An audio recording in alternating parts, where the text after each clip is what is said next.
Kevin in London, do you think that Harry should have taxpayer-funded protection when he comes back to the UK? Yes, I do. I mean, the thing is, what you have to remember is, regardless of what people think, he's a member of the royal family. We saw what happened when Diana tragically died. The massive outpouring. Imagine if Harry is assassinated, what the outcome would be. And he's a target. He's admitted killing Taliban. You haven't got to, the trouble is, people look on a like or dislike basis. You haven't got to like the guy to want to protect the guy. And I just think that the idea of leaving him unnamed is folly and a danger, and would result in this country facing a terrible drama. Yeah, thank you. King Charles be paying for his son's protection when he comes to the UK? Gavin? I'm not fussy who pays.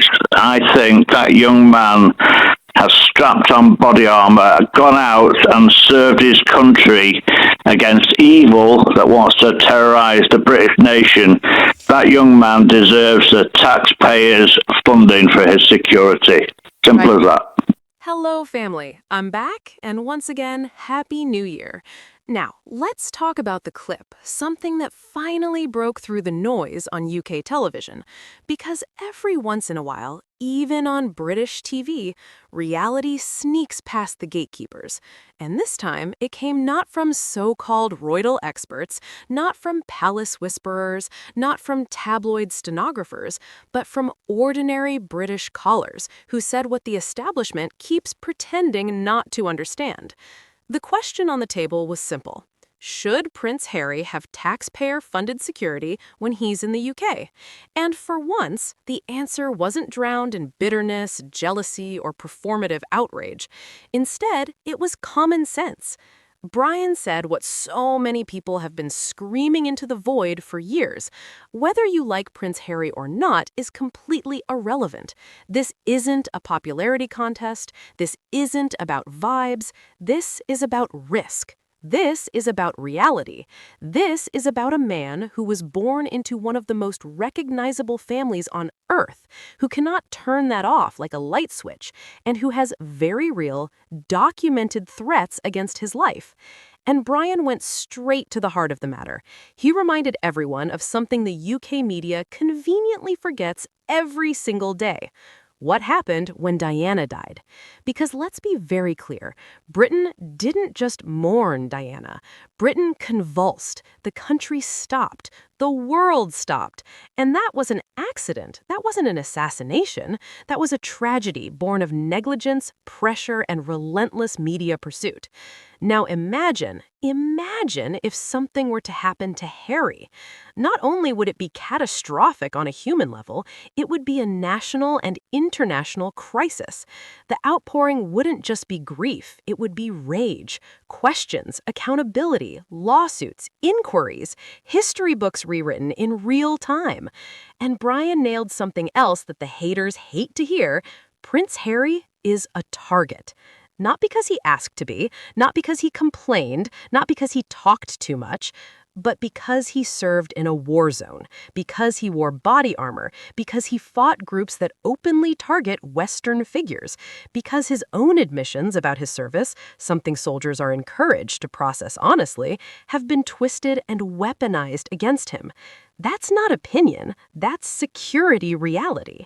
And the line Brian delivered that should be carved into stone was this: you don't have to like the guy to want to protect the guy. Thank you, finally, an adult in the room. Because this obsession with punishment masquerading as principle has gone way too far. Security is not a reward. It's not a perk. It's not a gold star. It's a preventative measure to stop something horrific from happening. Leaving him unnamed, leaving him unprotected, leaving him exposed, Brian called it exactly what it is: folly, dangerous folly. And then came Gavin. Calm, Clear, no dramatics, no palace bootlicking, just facts. Gavin reminded everyone that Prince Harry didn't just inherit a title, he served his country. He didn't sit behind palace walls waving at crowds. He went out into the field. He put himself in danger. He stood against people who actively want to harm the British nation. And Gavin said something the UK media rarely lets breathe on air. That young man deserves protection. Full stop. Not because of who his father is, not because of who his wife is, but because of what he did. And here's where the hypocrisy really collapses in on itself. The same commentators who scream about duty and service suddenly forget both when it comes to Harry. They praise military service unless it's Harry's. They honor veterans unless one of them dares to speak honestly about trauma. They claim to care about national security unless that security involves protecting someone they've spent years demonizing. And notice how Gavin didn't even care who pays. King, state, treasury. He didn't play the taxpayer outrage game. Because when it comes to preventing assassination, that argument is grotesque. Britain pays for security for people far less at risk. Politicians, officials, foreign visitors, individuals who don't even face a fraction of the threats Harry does. But suddenly, when it's Harry, the country clutches its pearls and pretends this is about money. No, it's about punishment. It's about sending a message.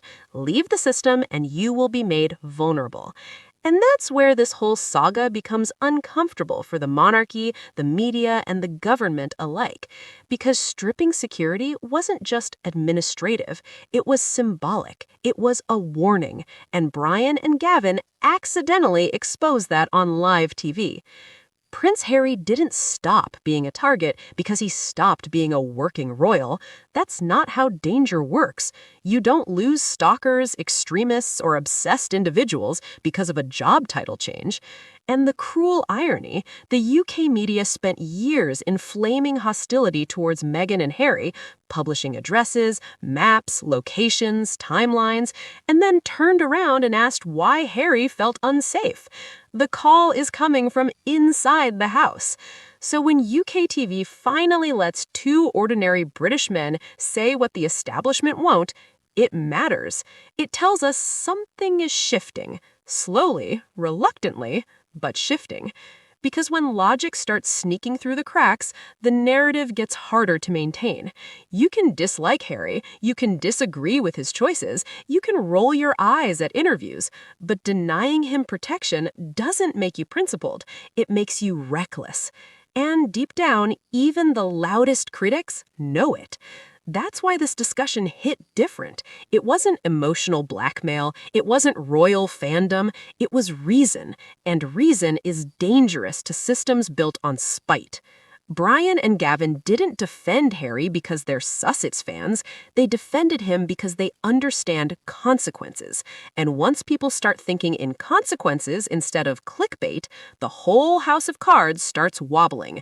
And that's why this moment mattered. Thank you for watching. See you in the next video.